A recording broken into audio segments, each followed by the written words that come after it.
When I say the word sex trafficking, what comes to mind? Maybe a global issue happening way over there, someone's horrible problem but not ours.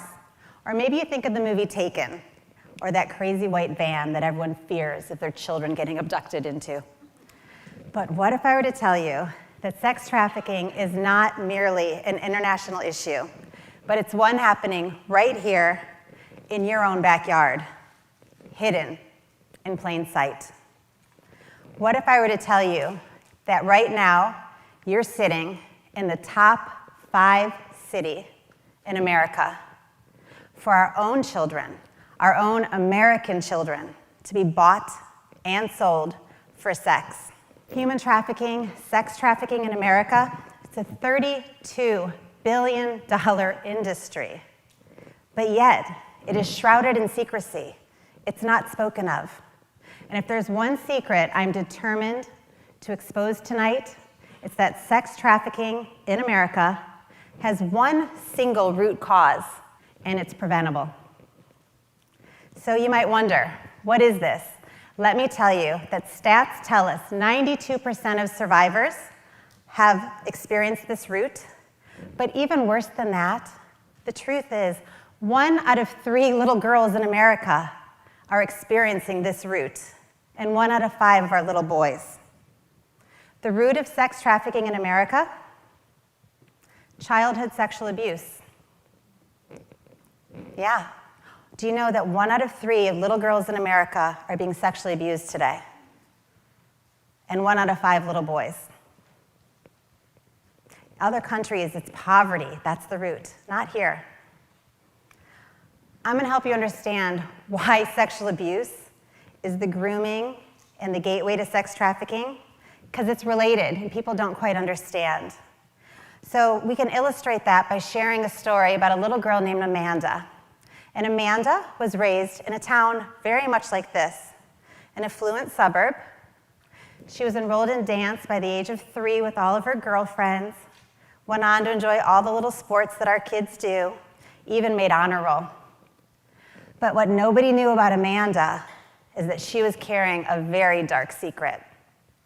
From the time she was 2, 3 years old, her uncles started abusing her, sexually abusing her. And yes, this was happening in her community that everybody knew one another, and her family all sat together in the front row of church every Sunday. No one had any idea. Amanda's abuse continued, and as the stats will tell us, by 12 to 14, there's typically a breaking point.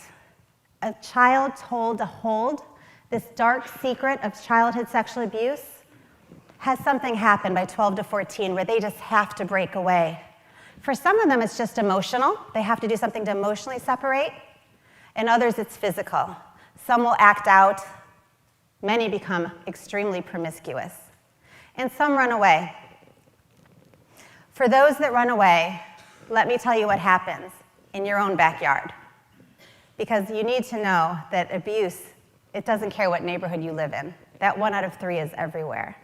So a little girl that can't handle it anymore, in our program, the youngest was 11, that said, whatever is out there has got to be better than what happens in my bedroom every night.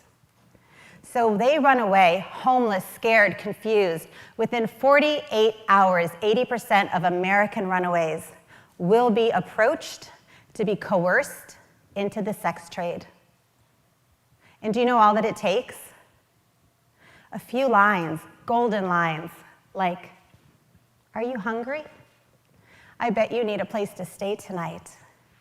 And with that, a little girl, longing for a covering, finally will go right into this predator's arms, where she will remain sold for sex 15 to 40 times a day. That is a real number, for up to 7 years. I can tell you as a clinician, over the last 17 years, I have seen sexual abuse at the root of so many symptoms. So it should come as no surprise that it's the root of sex trafficking as well. But here is the big reveal. It's preventable if we would get ahead of it. childhood sexual abuse is preventable with intervention in 3 key ages and stages: 8, 12, and 18. But for the sake of helping you understand it a little bit more, I'm going to talk you through Amanda's story without that intervention, and the story of a boy named Troy. Everybody has a boy next door in their neighborhood, and how Troy unknowingly plays a significant role in Amanda's plight of sex trafficking. He's unknowing to the entire process.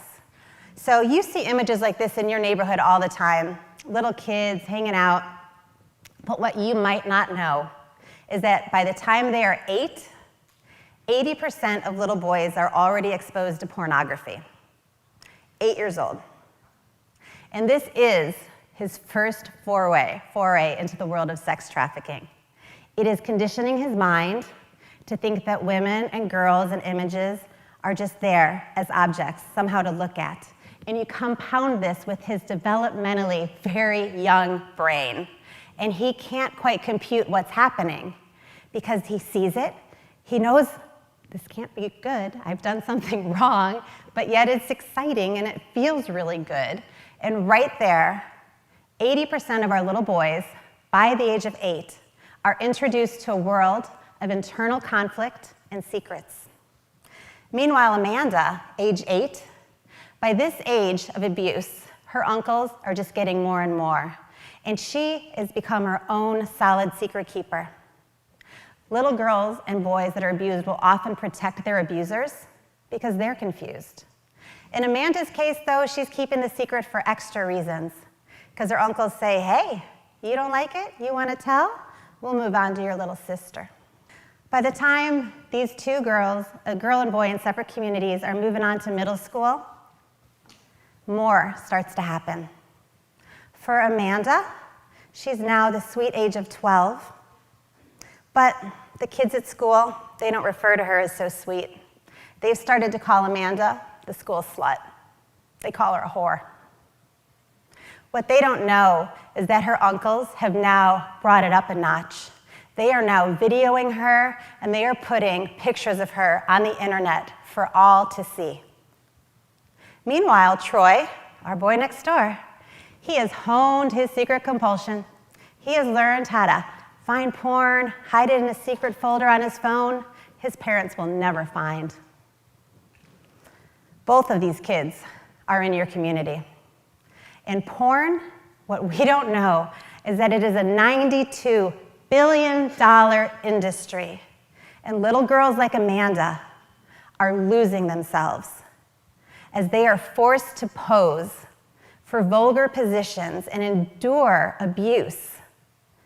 She's losing her identity, she's losing her value, and she has no way out. As they progress to high school, they're now seniors. Amanda's gotten really good at playing 2 roles, which many girls in this stage of trafficking do. They learn how to pose for the camera, become whoever they need to in sex, and still try to show up whenever they can to keep up appearances and not have everyone know what's really happening with their life. And you know what? In her situation, her uncles have found a new thing for her. They're making her now dance at their buddy's strip club. And do you know what? If Amanda does not do what they tell her and have taught her to do in that back room, when she gets home, they hurt her. Meanwhile, Troy, our boy next door, he's elated. Not only did they have a great season his senior year, but do you know he just turned 18, and what his buddies did for him? They bought him a girl. Troy had not even heard of a strip club. He had no idea. But his buddies went all out. They bought him the VIP backroom treatment. Rite of passage, manhood, check. Troy and his friends have no idea that they are contributors to the dark world of sex trafficking. They have no idea. I will hear people say all the time, but I don't understand. Come on, the girl's choosing it. The money I give her, I'm helping her go to college. I will have men say that to me again and again. And I will say to them, many of them fathers, you know what, let's do an experiment. Give me your daughter for 3 months. I will put her in a club and we'll see how it helps her with her college career and her identity. I've yet to have a taker. I can only speak from experience. This year, of the 900 women that we have worked with to date, many, the majority will come in and say, hey, I chose this life. This is, who I am, with their hard facade in place. But after a little bit of time, a little bit of healing, finally walking into having their identity restored, each girl, as they come to terms with what was actually stolen, starting way back here in their childhood, and the progression of what really happened, they grieve. They grieve when they come to terms with what is stolen. I can only tell you that this is preventable. And I don't want to leave you here, right? This is horrible. But I want to give you hope, because research is true. Intervention, proper intervention at any or prior to those ages of 8, 12, and 18 is highly effective. So if you go back and you think, prior to age 8, what we need is for every person to be talking to their little children, starting 2, 3, 4 years old, telling boys, hey, guess what? The internet, it's going to be all over you. It's going to be every part of your life, and you will see naked women and naked boys, and they will be doing crazy things, because you should see what's on the web, and help them understand, you don't have to keep it a secret, honey. Everybody sees it. You're going to stumble upon it, and we'll just talk about it. You normalize it right there at the root. Cut it off at the root. Little girls, start talking to them. Any little girl needs to hear there is no such thing as a child needing to keep an adult secret. Children are not designed to keep secrets for adults. And if anything is confusing or hard to understand, making you feel uncomfortable, you can share it. And what if, by middle school, every single teacher, youth leader, that's given the privilege to work with our 12 to 14-year-olds, what if they were equipped with the truth that there's no such thing as a promiscuous middle schooler, that hypersexualization is learned, and they need to look again. It's time for teachers to know, to look again, instead of chastising and punishing that child, rather to reach out to them. And what if by high school, intentional situations were created for every junior and senior, so we could disarm them before they go to college? We are often given this opportunity to speak to juniors and seniors in high school, and especially I love when we get to go to affluent private schools, and you come in with this message, very simple. You just start talking to them about secrets. And you know what? They love it, because they have questions.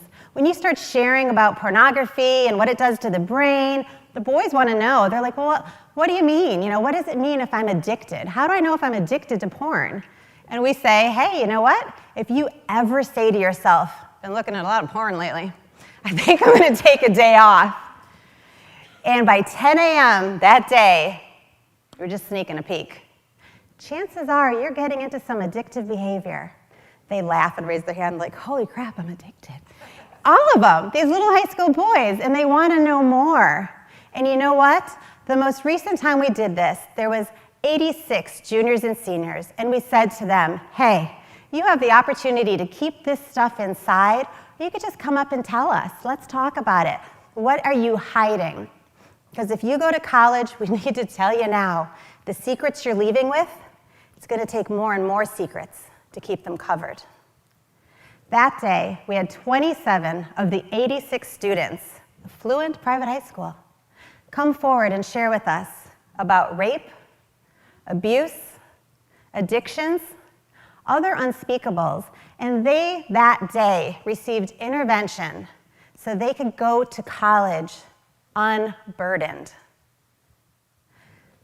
And you know what? The boys were intrigued because they wanted to understand the chemistry of the brain and what happens, what we've learned from research, that repetitive viewing of pornography and bonding with images, which is actually bonding with nothing.